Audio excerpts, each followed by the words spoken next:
Rainmaker Voice, renungan untuk Angkatan Kerja Muda Kristen. Tema kali ini adalah prinsip mengumpulkan mana. 2 Korintus 8 ayat 15. Orang yang mengumpulkan banyak tidak berkelebihan, dan orang yang mengumpulkan sedikit tidak kekurangan. Saudara-saudari, di dalam Alkitab kita bisa melihat ada 2 macam cara umat Allah mempertahankan hidup.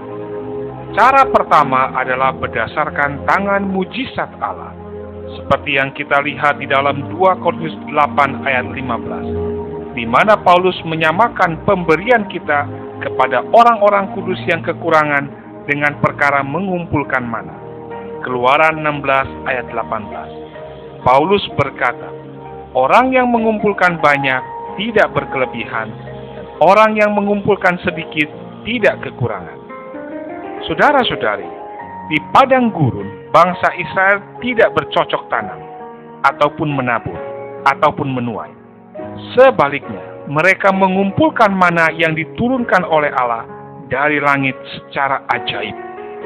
Ada orang yang serakah yang ingin mengumpulkan banyak, melebihi keperluan mereka, atau untuk disimpan beberapa hari, namun pada akhir hari itu, mana yang tersisa tidak berguna lagi, menjadi ulat dan busuk.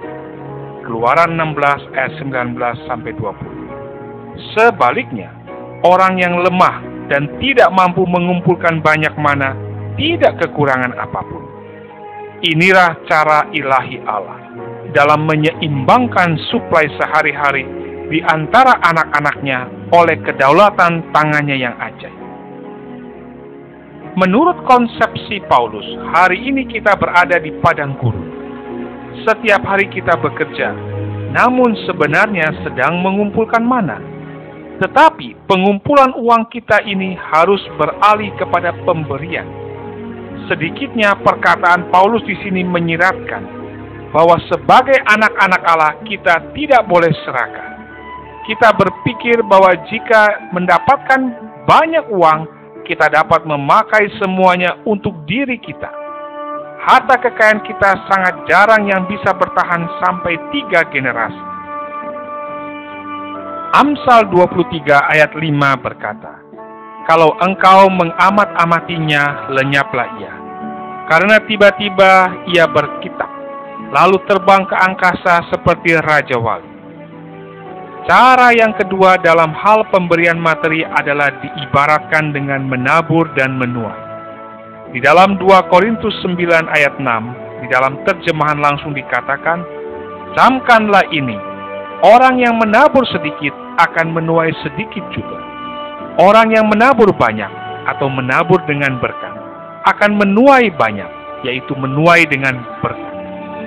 Pemikiran Paulus di sini adalah bahwa kita harus menabur, baru kita akan menuai. Berkat di sini pertama adalah pemberian yang berlimpah sebagai berkat bagi penerimanya, dan tuaian yang berlimpah sebagai berkat Allah kepada pemberinya. Kita menabur bukan untuk diri kita sendiri, melainkan menabur dengan berkat untuk orang lain. Sesungguhnya, Ia yang menyediakan benih bagi penabur dan roti untuk dimakan. Ia juga yang akan menyediakan benih bagi kamu dan melipat gandakannya dan menumbuhkan buah-buah kebenaranmu. Di sini kita nampak bahwa Allah lah sumber benih itu sendiri untuk kita taburkan dan roti dari panenan untuk kita makan. Dialah yang melipat gandakan benih kita. Saudara-saudari, pemberian kita adalah menabur berkat untuk orang lain dan menjadi faktor melimpahnya ucapan syukur dari kaum saleh kepada diri Allah. Dengan demikian Allah akan dipermuliakan. Pemberian kita harus dengan sukarela dan sukacita, bukan karena paksaan dan dengan sedih hati, sebab Allah mengasihi orang yang memberi dengan sukacita. Dan akhirnya Allah sanggup melimpahkan segala kasih karunia kepada kamu, supaya kamu senantiasa berkecukupan di dalam segala sesuatu, dan malah berkelebihan di dalam berbagai kebajikan. Demikianlah renungan kita hari ini. Tuhan Yesus memberkati. Amin.